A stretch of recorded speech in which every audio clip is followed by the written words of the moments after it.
अस्सलामुअलैकुम। Last time આપણે જોયું વાહકતા અને મોલર વાહકતાનું સાંદ્રતા સાથેનું વિચરણ, બરાબર? એના પહેલા આપણે ભણી ગયેલા કે વાહકતા કોને કહેવાય અને મોલર વાહકતા કોને કહેવાય. ફરીથી એકવાર ડેફિનેશન રિવાઇઝ કરી લઉં છું કે વાહકતા કોને કહેવામાં આવે છે. આપણી બુકમાં સિમ્પલ એક જ ડેફિનેશન લખેલી છે કે અવરોધના વ્યસ્તને વાહકતા કહેવામાં આવે છે. પણ એની બીજી ડેફિનેશન એ પણ છે કે 1 ml વિદ્યુત વિભાજ્યનું દ્રાવણ હોય તો એ દ્રાવણની અંદર રહેલા આયનો જેટલા ઇલેક્ટ્રોનનું વહન કરે એને શું કહેવામાં આવે છે, તેની વાહકતા. સેમ મોલર વાહકતા કોને કહેવામાં આવે, આ જ ડેફિનેશન ખાલી 1 ml વિદ્યુત વિભાજ્યની જગ્યા પર શું આવશે, 1 મોલ વિદ્યુત વિભાજ્ય. ફરીથી ડેફિનેશન રિપીટ કરું છું, 1 મોલ વિદ્યુત વિભાજ્યમાં હાજર રહેલા આયનો દ્વારા જેટલા ઇલેક્ટ્રોન વહન પામશે એને શું કહેવામાં આવે છે, તે વિદ્યુત વિભાજ્યના દ્રાવણની મોલર વાહકતા. બરાબર. હવે જોઈશું કે આ વાહકતા અને મોલર વાહકતાનું સાંદ્રતા સાથેનું વિચરણ એટલે કે બદલાવ. જો સાંદ્રતા બદલાય તો વાહકતા અને મોલર વાહકતા કેવી રીતે બદલાશે. હવે લાસ્ટ ટાઈમ આપણે એ પણ જોયું હતું કે વાહકતા જેને આપણે દર્શાવીએ છીએ કેપિટલ G વડે, બરાબર. જો વાહકતા સાંદ્રતામાં જો આપણે ઘટાડો કરીએ અથવા તો દ્રાવણનું મંડન કરીએ, બરાબર. મંડન એટલે કે ડાયલ્યુશન, બરાબર. કોઈ પણ દ્રાવણ હોય એ દ્રાવણને આપણે મંદ બનાવીએ એટલે કે એની અંદર વધારે પ્રમાણમાં દ્રાવક ઉમેરીએ તો શું થશે, દ્રાવણનું મંડન થશે અથવા તો તેની સાંદ્રતામાં ઘટાડો થશે. હવે જો વિદ્યુત વિભાજ્ય હોય એ ચાહે પ્રબળ હોય અથવા તો નિર્બળ હોય, બંને કિસ્સામાં તેમની વાહકતામાં શું થશે, ઘટાડો થશે.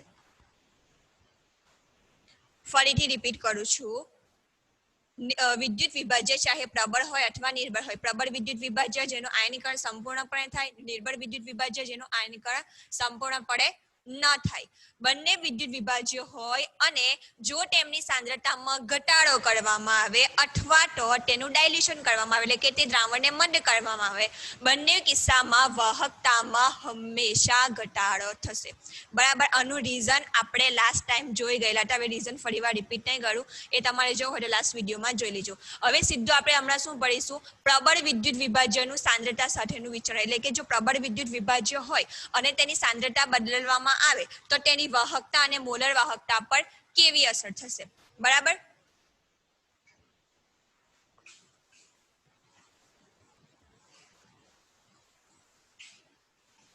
હવે આ પોઈન્ટ યાદ રાખજો, વિદ્યુત વિભાજ્ય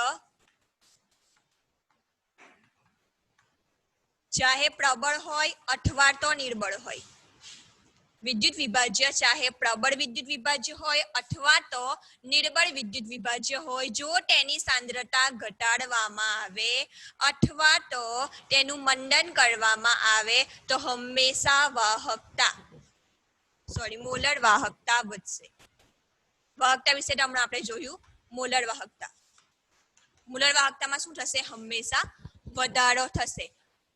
વાહકતામાં શું હતું, આનાથી બિલકુલ ઊંધું હતું, બરાબર. જો સાંદ્રતા ઘટાડીએ અથવા તો મંડન કરીએ તો વાહકતામાં શું થશે, ઘટાડો થશે. પણ પ્રબળ વિદ્યુત વિભાજ્ય હોય અથવા તો નિર્બળ વિદ્યુત વિભાજ્ય હોય, જો સાંદ્રતા અથવા તો ડાયલ્યુશન કરીએ તો મોલર વાહકતા હંમેશા વધે છે. આનું રીઝન આપણે જોયું હતું કે આપણે લાસ્ટ ટાઈમ ઇક્વેશન જોયું હતું કે લેમ્ડા m = કપ્પા ગુણ્યા 1000/m, બરાબર. m એટલે કે મોલારિટી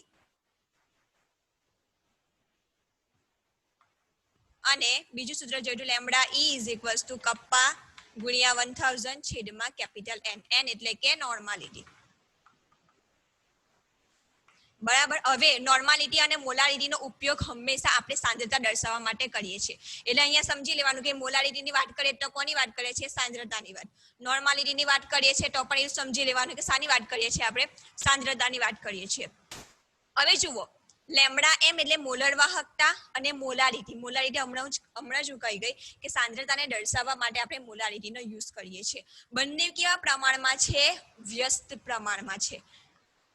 બંને કેવા પ્રમાણમાં છે, વ્યસ્ત પ્રમાણમાં છે. વ્યસ્ત પ્રમાણમાં હોય એકબીજાનો તો શું થાય, જો હું મોલર વાહકતા વધારીશ તો મોલારિટી અથવા સાંદ્રતા ઘટશે, બરાબર.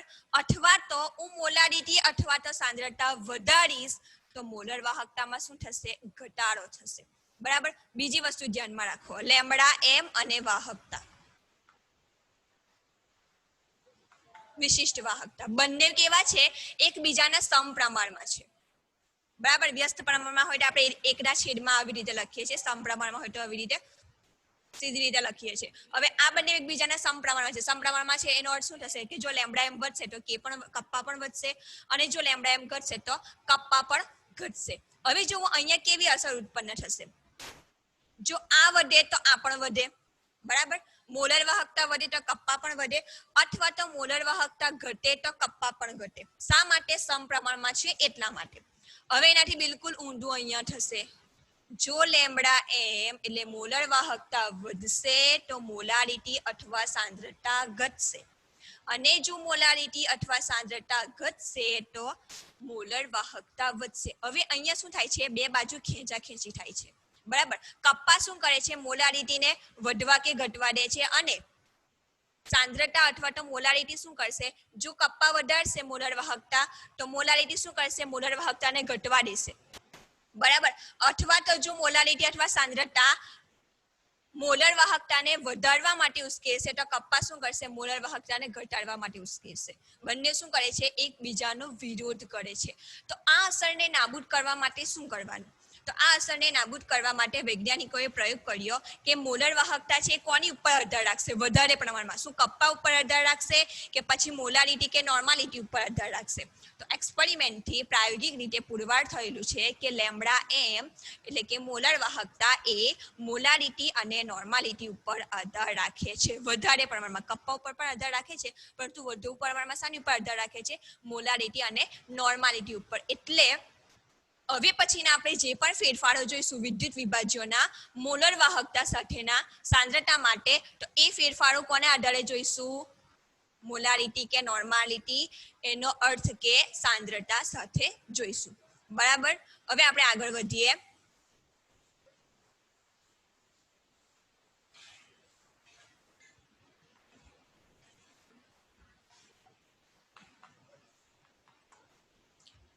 હવે અહીં આપણે એક ગ્રાફ દોરીશું ગ્રાફ કોના વચ્ચે દોરીશું મોલર વાહકતા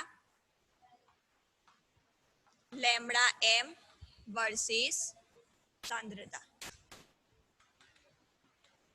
સી હવે જુઓ અહીંયા શું થાય છે અહીંયા આપણે જે મોલર વાહકતા લઈશું એ y અક્ષ પર લઈશું અને સાંદ્રતા છે એ x એક્સિસ પર લઈશું હવે જ્યારે વૈજ્ઞાનિકોએ આ બંને વચ્ચેનો આલેખ દોર્યો એટલે કોના વચ્ચેનો લેમ્બડા એમ અને સી એટલે કે સાંદ્રતા વચ્ચેનો તો કેવો આવ્યો છૂટો છવાયો આવ્યો બરાબર આ જે ડોટ છે કેવા આવ્યા છૂટા છવાયા આવ્યા તો વૈજ્ઞાનિકોએ શું કર્યું કે આ રીતે જો છૂટો છવાયો ગ્રાફ મળે તો આપણને કોઈ અસર કેવી છે કેવી નહીં અને આપણને યોગ્ય પરિણામ મળે નહીં તો એટલા માટે વૈજ્ઞાનિકોએ શું કર્યું વૈજ્ઞાનિકોએ વિચાર હતા કે આ જે ગ્રાફ છે એ સ્ટ્રેટ લાઈન મળે તો વધારે સારું તો એટલા માટે વૈજ્ઞાનિકોએ સાંદ્રતા સી ની જગ્યાએ સાંદ્રતાનો 1/2 કરી દીધો c⁻1/2 એટલે કે વર્ગમૂળમાં c એવી રીતે પણ લખાય બરાબર સાંદ્રતાનું શું લઈ લીધું વર્ગમૂળ c⁻1/2 એટલે સાંદ્રતાનું વર્ગમૂળ તો ત્યાર પછી વૈજ્ઞાનિકોએ શું કર્યું કે ભાઈ ચાલો સાંદ્રતા સાથે એકલી સી સાથે જો ગ્રાફ દોરેલો હતો તો છૂટો છવાયો ગ્રાફ આવ્યો તો એમણે શું કર્યું ચાલો કે ભાઈ સી નું વર્ગમૂળ લઈ લઈએ સી ના વર્ગમૂળ સાથે લેમ્બડા એમ વચ્ચેનો ગ્રાફ દોર્યો તો ગ્રાફ કેવો આવ્યો આ રીતે બરાબર જો કોઈ પણ ગ્રાફ આપણને સ્ટ્રેટ લાઈન મળે તો સ્ટ્રેટ લાઈન ગ્રાફ શા માટે હોય છે કોઈ પણ બે વસ્તુ વચ્ચેનો ગ્રાફ હોય કોઈ પણ બે રાશિઓ વચ્ચેનો ગ્રાફ હોય અને જો એ સ્ટ્રેટ લાઈન મળે તો એ ગ્રાફ અથવા તો એ જે તે વર્તણૂક હોય એ કેવી હોય આદર્શ હોય બરાબર હવે આપણે જોયું કે પ્રબળ વિદ્યુત વિભાજ્ય છે એનું 100% આયનીકરણ થાય છે બરાબર એનો આલ્ફા કેવો હોય છે 100% બરાબર એટલા માટે આ જે લાઈન છે આપણને બિલકુલ સીધી તો ના મળી પરંતુ કેવી મળી થોડા ઘણા અંશે સ્ટ્રેટ લાઈન મળી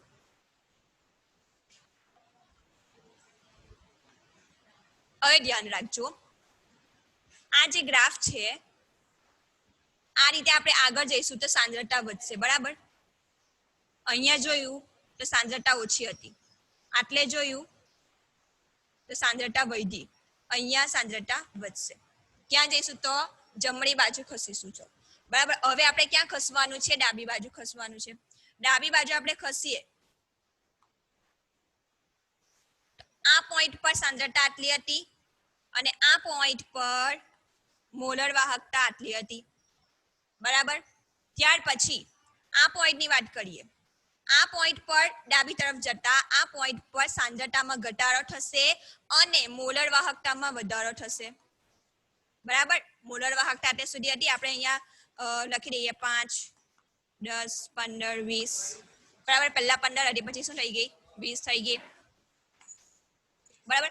આ પોઈન્ટની વાત કરીએ. સાંદ્રતા ઘટે છે અને મોલર વાહકતા શું થાય છે, વધે છે, બરાબર. મોલર વાહકતા પહેલા 15 હતી, છેલ્લે આ બાજુ ડાબી બાજુ આપણે ખસ્યા તો મોલર વાહકતા કેટલી થઈ ગઈ, 25 થઈ ગઈ. હવે આનું શાબ્દિક સ્વરૂપ કેવી રીતે આપી શકાય અને શબ્દોમાં કેવી રીતે સમજાવી શકાય, મતલબ લેમ્બડા એમ એટલે કે મોલર વાહકતા વિરુદ્ધ સાંદ્રતાનો જો ગ્રાફ દોરવામાં આવે અને જો સાંદ્રતાને ધીમે ધીમે ઘટાડવામાં આવે, બરાબર. આપણે ગ્રાફ દોરીએ છીએ તો અહીંયા 0 થી સ્ટાર્ટ કરીએ છીએ, પછી એક્સ એક્સિસ પર આ બાજુ કિંમત વધતી જાય છે, બરાબર. મૂલ્યો વધતા જાય છે. આપણે ક્યાં ખસવાનું છે, ડાબી બાજુ. ડાબી બાજુ ખસીશું તો શું થશે, આ જે મૂલ્ય છે સાંદ્રતાના એ ઘટશે, રાઈટ. હવે અહીંયા શું થશે, ડાબી બાજુ ખસવાથી સાંદ્રતાના મૂલ્યોમાં ધીમે ધીમે ઘટાડો થશે, એટલે કે સાંદ્રતા શૂન્ય તરફ જશે, બરાબર. શૂન્ય તરફ જશે તો અહીંયા શું થશે, મોલર વાહકતામાં એકંદરે વધારો થશે, બરાબર. સી તો 0 તરફ જાય છે પણ મોલર વાહકતામાં શું થાય છે, જો અહીંયા કન્ટિન્યુઅસ વધારો થાય છે. આ પોઈન્ટ પર કેટલી હતી, 15 હતી, આ પોઈન્ટ પર કેટલી આવી ગઈ, 25 આવી ગઈ. હવે આ ગ્રાફને હું ધીમે ધીમે આ રીતે લંબાવું તૂટક રેખા વડે તો આ ગ્રાફ અહીંયા છેદશે, બરાબર. અહીંયા છેદે આ જે પોઈન્ટ છે એ પોઈન્ટની સાંદ્રતા કેટલી થશે, 0 થઈ જશે, બરાબર. શું એવું શક્ય છે કે સાંદ્રતા 0 થાય, ના, એવું શક્ય નથી. કોના કિસ્સામાં શક્ય નથી, પ્રબળ વિદ્યુત વિભાજનના કિસ્સામાં. આપણે ભણવાનું છે અહીંયા, એટલા માટે અહીંયા શક્ય નથી. તો આ જે મોલર વાહકતા આપણને આ પોઈન્ટ પર મળશે એ મોલર વાહકતા કેવી હશે, મહત્તમ મોલર વાહકતા. વધારેમાં વધારે આપણને આટલી મોલર વાહકતા મળે, એનાથી વધારે આપણને મોલર વાહકતા મળશે નહીં. એટલા માટે આપણી એનસીઈઆરટીની બુકમાં આનું બીજું નામ આપેલું છે સીમિત મોલર વાહકતા.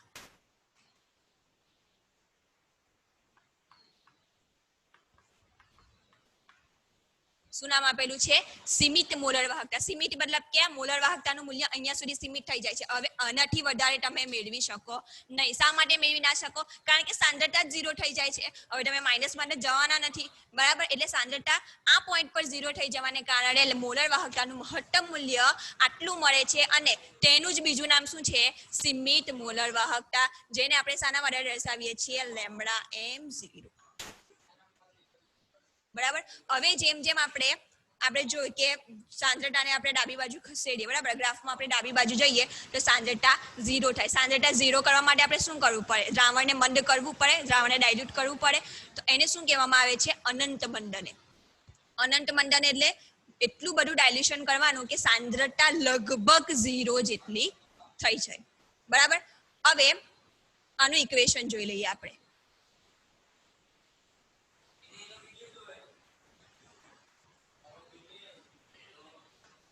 આપણે ફિઝિક્સમાં ભણી ગયેલા છે, કોઈ પણ ગ્રાફ હોય અને તે સ્ટ્રેટ લાઇન હોય અને આપણે એ ગ્રાફનું ઇક્વેશન મેળવવું હોય તો એના માટેનું છે ઇક્વેશન y mx + c,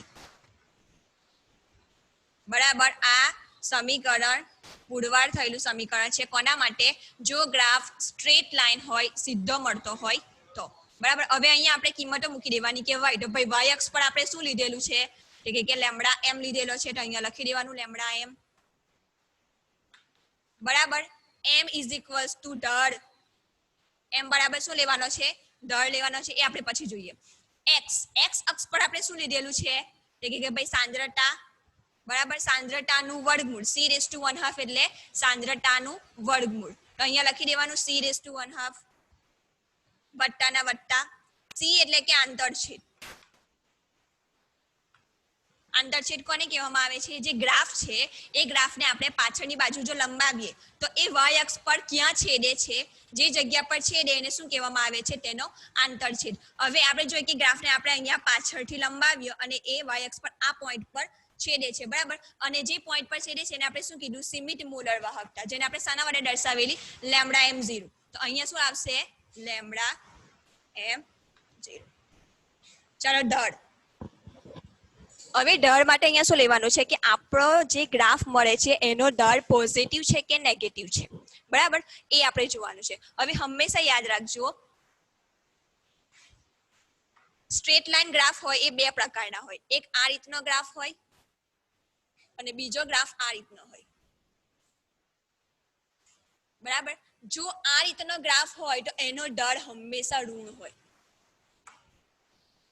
અને જો આ રીતનો ગ્રાફ હોય તો એનો ઢળ હંમેશા કેવો હોય ધન હોય બરાબર આપણો ઢળ કેવી રીતનો છે આ રીતનો છે તો આપણા ઢળની વેલ્યુ કેવી આવશે નેગેટિવ આવશે અને નેગેટિવ ઢળની વેલ્યુ સાથે બીજો એક અચળાંક આવે છે જે આપણી બુકમાં લખેલો છે -a એ શું છે અચળાંક છે આગળ માઇનસ કેમ લખેલું છે કારણ કે આપણો સ્ટ્રેટ લાઈનનો ગ્રાફ છે તે આ મુજબનો છે અને જો ગ્રાફ આ મુજબનો હોય તો એની આગળ સાઇન શાનો આવશે માઇનસ બરાબર એનો ઢળ માઇનસમાં હોય એટલા માટે આપણે એની આગળ શું લખેલું છે માઇનસ હવે આ સૂત્રને હું બીજી રીતે પણ લખી શકું કઈ રીતે જુઓ λm આ પોઝિટિવ છે તો એને આગળ લઈ લો λm0 આ નેગેટિવ છે તો એનો પાછળ લઈ લો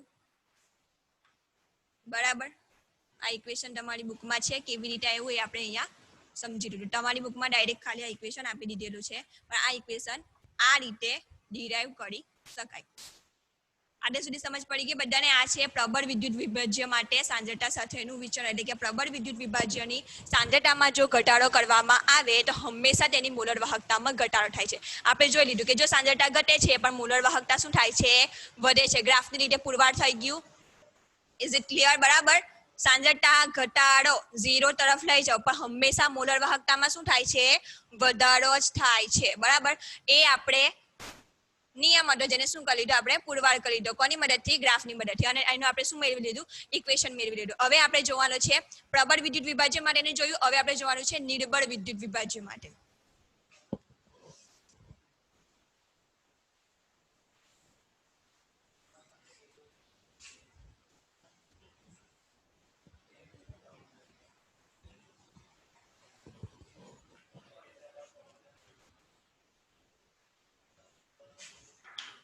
હવે જો આપણે પહેલા જોયું હતું કે વિદ્યુત વિભાજ્ય ચાહે પ્રબળ હોય અથવા તો નિર્બળ હોય સાંદ્રતા ઘટાડીશું અથવા તો દ્રાવણને મંદ બનાવીશું તો તેની મોલર વાહકતામાં હંમેશા શું થશે વધારો જ થશે તો સેમ આપણે જે નિર્બળ વિદ્યુત વિભાજ્ય માટેનો જે ગ્રાફ દોરીશું એ ગ્રાફમાં પણ એવું થશે ખાલી ગ્રાફ બદલાઈ જશે λm મોલર વાહકતા વર્સિસ સાંદ્રતાનું વર્ગમૂળ બરાબર આ ગ્રાફ દોરવામાં આવે છે તે આ રીતનો થાય છે બરાબર અને આ ગ્રાફ તમારી બુકમાં કોના માટેનો આપેલો છે એસિટિક એસિડ એ શું છે નિર્બળ એસિટિક એસિડ છે અને નિર્બળ એસિટિક એસિડ હોવાને કારણે તેનું પોતાનું સંપૂર્ણપણે આયનીકરણ થતું નથી આયનીકરણ થશે તો શું થશે અહીંયા CH3+ અને COOH- આયન બનશે પણ જે 100% નથી બનતા એટલા માટે શા માટે 100% નથી બનતા કારણ કે એસિડ કેવો છે નિર્બળ છે બરાબર તો નિર્બળ એસિડ માટે અથવા તો નિર્બળ વિદ્યુત વિભાજ્ય માટે આપણે λm વર્સિસ વર્ગમૂળમાં c એટલે કે સાંદ્રતાનું રૂટ એનો ગ્રાફ દોરીશું તો આપણને આ રીતનો મળશે હવે અહીંયા પણ જુઓ આપણે કીધું એ પ્રમાણે જ કે નિર્બળ વિદ્યુત વિભાજ્ય હોય તો પણ જો તેની સાંદ્રતામાં ઘટાડો કરવામાં આવે તો તેની મોલર વાહકતામાં હંમેશા વધારો થશે કેવી રીતે જુઓ આ સાંદ્રતા છે બરાબર સાંદ્રતા કઈ બાજુ ઘટશે ડાબી બાજુ ઘટશે ડાબી બાજુ આપણે જેમ જેમ ખસતા જઈશું આ પોઈન્ટ લઈએ ચાલો આ પોઈન્ટ પર સાંદ્રતા આટલી હતી મોલર વાહકતા આટલી હતી બરાબર આ પોઈન્ટ પર સાંદ્રતા વધારે પ્રમાણમાં ઘટી ગઈ મોલર વાહકતા શું થઈ ગઈ વધી ગઈ આ પોઈન્ટ પર સાંદ્રતા આટલા પ્રમાણમાં ઘટી ગઈ મોલર વાહકતા શું થઈ જશે વધી જશે બરાબર સિમ્પલ વસ્તુ છે કે જો તમે સાંદ્રતા ઘટાડો એટલે એને 0 તરફ લઈ જશો તો એની મોલર વાહકતા કન્ટિન્યુઅસ વધતી જશે જે આપણે નિયમ છે એને આલેખની રીતે ખાલી પુરવાર કરેલો છે હવે જુઓ પ્રબળ વિદ્યુત વિભાજ્ય માટે સ્ટ્રેટ લાઈન હતો ગ્રાફ, બરાબર, આ રીતે હતો, આ રીતે ગ્રાફ હતો, તેને આપણે લંબાવી શકતા હતા, લંબાવીને આપણે y અક્ષ પર અહીંયા ગ્રાફ છેદતો હતો, બરાબર, જ્યારે આપણે ગ્રાફને લંબાવતા હતા ત્યારે. પણ આ ગ્રાફ કેવો છે કે તમે એને ગમે તેટલો લંબાવશો તો પણ y અક્ષને છેદશે નહીં, એટલે કે નિર્બળ વિદ્યુત વિભાજનના કિસ્સામાં કોઈ પણ સીમિત મોલર વાહકતા આવશે નહીં. સીમિત મોલર વાહકતા કોના કિસ્સામાં આવશે? ખાલી પ્રબળ વિદ્યુત વિભાજનના કિસ્સામાં આવશે. અને જે ઇક્વેશન પણ આપણે મેળવેલું એ પણ કોના માટે આવશે? ખાલી પ્રબળ વિદ્યુત વિભાજનના કિસ્સામાં જ આવશે, બરાબર. નિર્બળ વિદ્યુત વિભાજનના કિસ્સામાં સીમિત મોલર વાહકતા પણ નહીં આવે અને તેનું કોઈ ઇક્વેશન પણ આવશે નહીં. સીમિત મોલર વાહકતામાં ખાલી એટલું સમજવાનું છે કે આ રીતનો ગ્રાફ હોય છે, સાંદ્રતા જેમ જેમ ડાબી બાજુ જઈએ તેમ તેમ ઘટી જાય અને એકંદરે મોલર વાહકતામાં શું થાય છે? વધારો થાય છે. આ તો સિમ્પલ વસ્તુ છે, ખબર પડે ને. અહીંયા કે સપોઝ કે આપણે મોલર વાહકતા 5 લીધેલી હોય, બરાબર, અહીંયા લો 5, 10 અને 15, સાંદ્રતા વધારે હતી 15 હતી અને મોલર વાહકતા કેટલી થઈ? 5 થઈ. પછી સાંદ્રતાને 10 કરી તો મોલર વાહકતા અહીંયા કેટલી થઈ ગઈ? સપોઝ અહીંયા આપણે લઈએ 10, 20 થઈ ગઈ. અહીંયા સાંદ્રતા 5 મોલર કે 5 નોર્મલ હતી તો અહીંયા શું થઈ જશે? 50.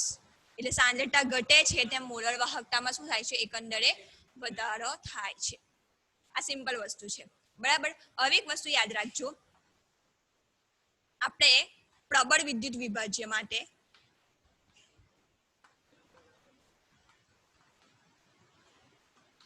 અહીંયા ઇક્વેશન જે ડિરાઈવ કરેલું હતું, બરાબર, કયું equation? Lambda M is equals to lambda M 0 minus a c⁻². આ ઇક્વેશન જોયું હતું. હવે આ a શું છે? એ અચળાંક છે, આપણે જોયું એ પ્રમાણે. અને આ a છે એ કોની ઉપર આધાર રાખે છે? વિદ્યુત વિભાજ્યમાં રહેલા આયનો ઉપર.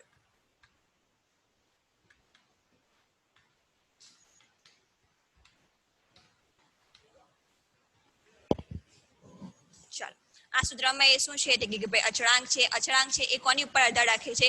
જે પણ વિદ્યુત વિભાજ્ય આપણે લીધે હોય. આ તો નિર્બળ છે. સપોઝ કે આપણે અહીંયા પ્રબળ વિદ્યુત વિભાજ્ય લઈ લઈએ HCl, તો HCl ના કયા કયા આયનો પડશે? H+ અને Cl-. તો આ A છે એ કોની ઉપર આધાર રાખે છે? આ આયનો ઉપર, બરાબર. KCl લઈએ તો આના આયનો શું પડશે? કયા છૂટા પડશે? K+ અને Cl-. તો આ A છે એ કોની ઉપર આધાર રાખશે? K+ અને Cl- પર. સમજ પડી ગઈ? સિમ્પલ વસ્તુ છે. હવે જે વિદ્યુત વિભાજ્ય હોય છે તેના પ્રકાર પણ અલગ અલગ હોય છે. પ્રકાર એટલે કે તેના આયનો જે ઉત્પન્ન થાય છે એ આયનો પર રહેલા ચાર્જને આધારે તેના પ્રકાર પડે છે. સપોઝ કે અહીંયા એક્ઝામ્પલ લખું છું, એક લખું છું HCl અથવા તો NaCl. ચાલો,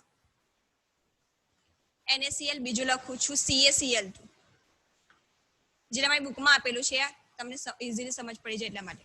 અને બીજું લખું છું MgSO4, બરાબર.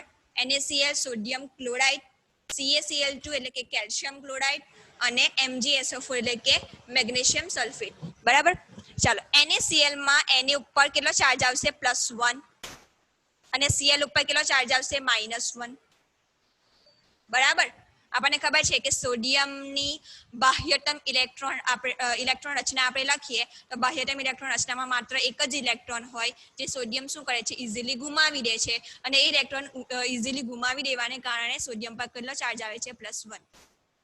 સેમ Cl- માં શું હોય છે કે Cl- ને અષ્ટક પૂર્ણ કરવા માટે એક જ ઇલેક્ટ્રોનની જરૂર પડે છે, તો ઇઝીલી એક ઇલેક્ટ્રોન મેળવી લે છે, એટલા માટે Cl પર કેટલો ચાર્જ આવે છે? -1. હવે જુઓ, આની ઉપર +1 ચાર્જ છે, આની ઉપર -1 ચાર્જ છે, તો એને કોના વડે દર્શાવી શકાય? 1:1 વિદ્યુત વિભાજ્ય તરીકે. એટલે આનો અર્થ શું થાય છે કે આ વિદ્યુત વિભાજ્યની અંદર પોઝિટિવ અને નેગેટિવ ચાર્જનું પ્રમાણ કેટલું છે? 1:1. પહેલો 1 લખીએ છીએ એનો અર્થ શું થાય કે પોઝિટિવ ચાર્જની ઉપર, પોઝિટિવ આયન છે એની ઉપર ચાર્જ કેટલો છે? +1. અને બીજો 1 લખીએ છીએ એનો અર્થ શું થાય છે કે નેગેટિવ જે આયન છે એ નેગેટિવ આયન પર ચાર્જ કેટલો છે? -1. હવે કેલ્શિયમ ક્લોરાઇડની વાત કરીએ તો કેલ્શિયમ પર ચાર્જ કેટલો આવશે? આપણને ખબર છે કે કેલ્શિયમ એ 2 ઇલેક્ટ્રોનને મુક્ત કરે છે, તો ચાર્જ કેટલા આવશે? Ca+2. અને અહીંયા Cl2 લખેલો છે. Cl2 હોય પણ આપણે ખાલી Cl ને ધ્યાનમાં રાખવાનો, કારણ કે અહીંયા ક્લોરીનના કેટલા અણુઓ છે? 2 અણુઓ છે, બરાબર. તો એક Cl- નો એક ક્લોરીનનો ચાર્જ કેટલો થશે? -1. બરાબર. તો એનું અહીંયા પ્રમાણ કેટલું થશે 2:1. અને શું થાય કે જે પોઝિટિવ આયન છે એ પોઝિટિવ આયન ઉપર ચાર્જ કેટલો છે +2 અને જે નેગેટિવ આયન છે એ નેગેટિવ આયન પર ચાર્જ કેટલો છે -1. ચાલો મેગ્નેશિયમ સલ્ફેટ, મેગ્નેશિયમ પર ચાર્જ કેટલો હોય, મેગ્નેશિયમ કેટલા ઇલેક્ટ્રોન મેળવે 2 ઇલેક્ટ્રોન મેળવે, એટલે મેગ્નેશિયમ પર કેટલો ચાર્જ આવશે +2. અને જે સલ્ફેટ આયન છે બધાને ખબર છે કે સલ્ફેટ આયન પર ચાર્જ કેટલો હોય SO4 -2. બરાબર. તો અહીંયા પ્રમાણ કેવું બનશે 2:2. આનો અર્થ એવો થશે કે આ વિદ્યુત વિભાજ્યની અંદર જે ધન આયન છે અથવા તો જે કેટાયન છે એનો ચાર્જ +2 છે અને જે એનાયન છે અથવા તો જે ઋણાયન છે એનો ચાર્જ કેટલો છે -2. બરાબર. ચાલો હવે આગળ વધીએ.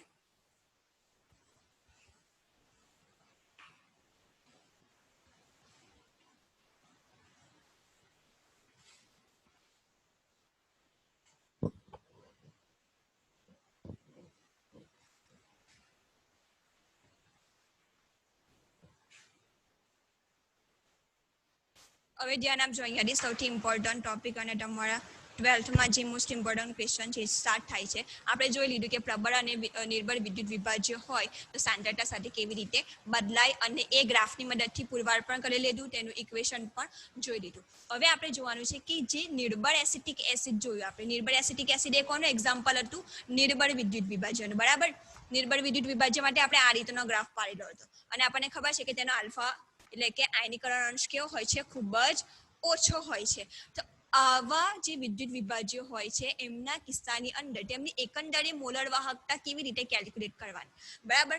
મોલર વાહકતામાં સાંદ્રતા સાથે વધારો તો થાય છે પરંતુ કેટલા પ્રમાણમાં વધારો થાય છે અને આ વધારો કોની ઉપર આધાર રાખે છે, કોની ઉપર એટલે કે પોઝિટિવ ચાર્જ પર આધાર રાખે છે કે પછી નેગેટિવ ચાર્જ પર આધાર રાખે છે. એ બાબતને પુરવાર કરવા માટે, એ બાબતની સાબિતી માટે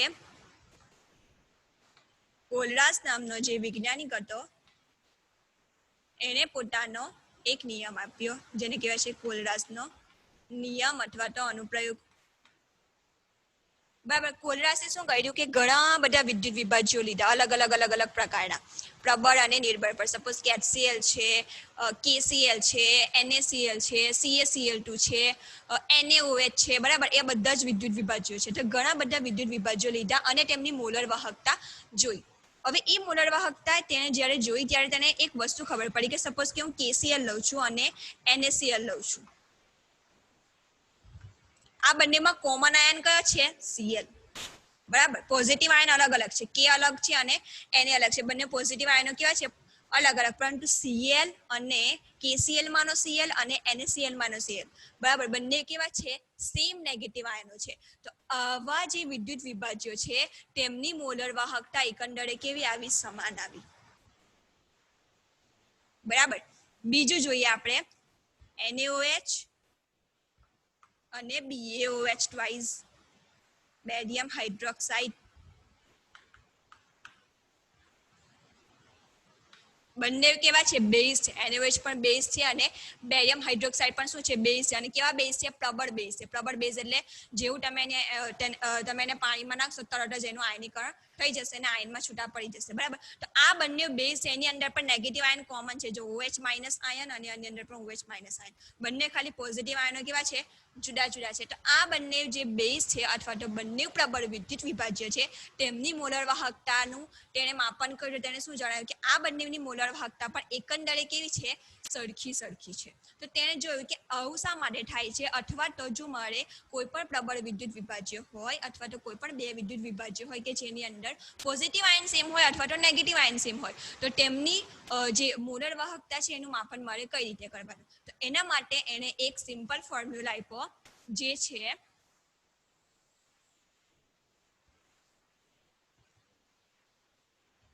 કે કોઈ પણ વિદ્યુત વિભાજ્યની મોલર વાહકતા, અહીંયા લખું છું પહેલા કોઈ પણ વિદ્યુત વિભાજ્યની મોલર વાહકતા એ તેમાં રહેલા વ્યક્તિગત કેટાયન અથવા તો લખી દો ધનાયન અને એનાયન કૌંસમાં લખી દેવાનું ઋણાયન ના સરવાળા બરાબર હોય છે.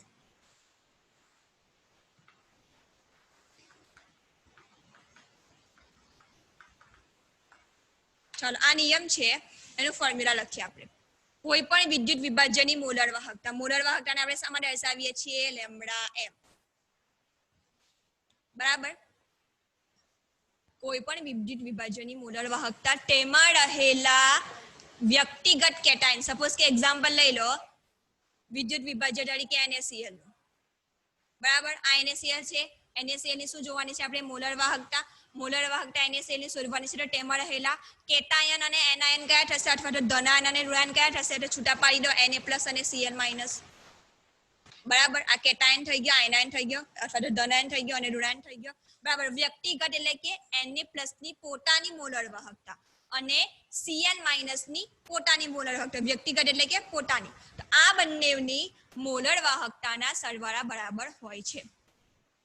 અહીંયા લખી દેવાનું મોલર વાહકતા લખવાનું રહી ગયું.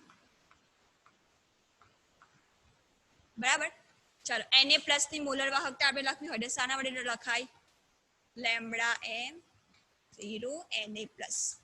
બંનેનો શું કરવાનો છે અહીંયા સરવાળો કરવાનો છે. તો વચ્ચે શાનું ચિહ્ન આવશે સરવાળા. બરાબર. કોની સાથે સરવાળો કરવાનો છે એનાયન ની મોલર વાહકતા સાથે. તો એનાયન માટે શું લખી દેવાનું Cl-. બરાબર. NaCl માટે એનાયન કયો છે અથવા તો ઋણાયન કયો છે Cl- અને ધનાયન કયો છે Na+. સમજ પડી ગઈ. હવે આનો એક્ઝામ્પલ જોઈ લઈએ આપણે.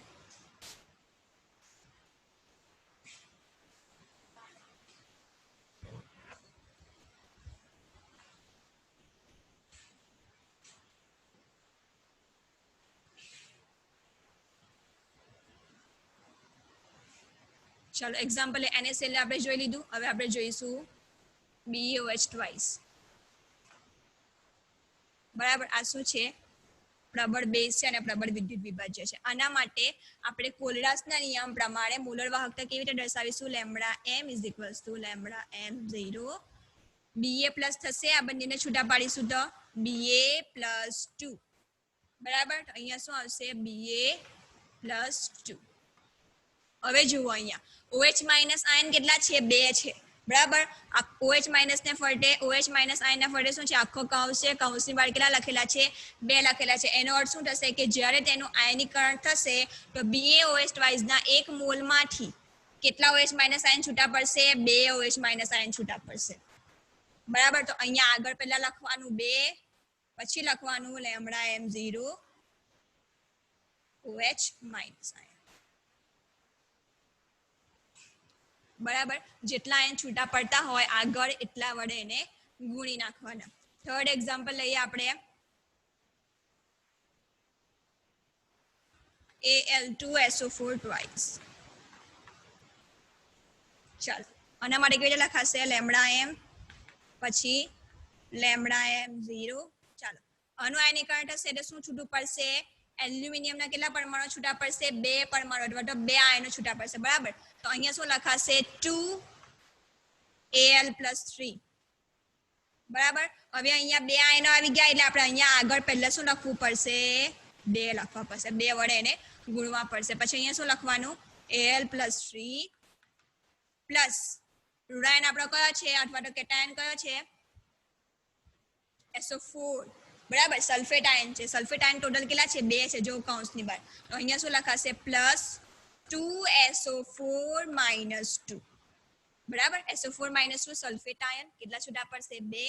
હવે 2 છૂટા પડતા હોય તો આપણે અહીંયા આગળ શું લખી દેવાનું 2 લેમ્બડા એમ 0 SO4 -2. બરાબર. અત્યાર સુધી બધાને સમજ પડી ગઈ. હવે નેક્સ્ટ ટાઈમ આપણે જોઈશું આગળનો ટોપિક. ત્યાં સુધી આના જે નાના ન્યુમેરિકલ્સ હોય નાના દાખલા એટલે કે સિમ્પલ સપોઝ કે આ ફોર્મ્યુલા છે કે લેમ્બડા એમ લેમ્બડા એમ Na+ Cl-. અહીંયા તમારે સિમ્પલ શું કરવાનું છે મોલર વાહકતા શોધવાની છે. મોલર વાહકતા માટે તમને Na+ ની અથવા તો Cl- આયનની બંનેની મોલર વાહકતા આપી દીધેલી હોય. તમારે સિમ્પલ આખો જે વિદ્યુત વિભાજ્ય છે તેની મોલર વાહકતા શોધવાની હોય. અથવા તો શું પૂછે લેમડા એમ આપેલું હોય મોલર વાહકતા આપેલી હોય અને કોઈ પણ આયનની ચાહે Na+ ની અથવા ચાહે Cl- ની આયનની એકલી વ્યક્તિગત મોલર વાહકતા આપેલી હોય તો બેમાંથી કોઈ પણ આયન હોય એમાંથી એકની આપેલી હોય તો પછી બીજાની શોધવાની હોય એ રીતના સિમ્પલ જે એક્ઝામ્પલ તમારી બુકમાં આપેલા હોય એ તમારે જાતે સોલ્વ કરવાના રહેશે હવે આગળનું આપણે નેક્સ્ટ ટાઈમ જોઈશું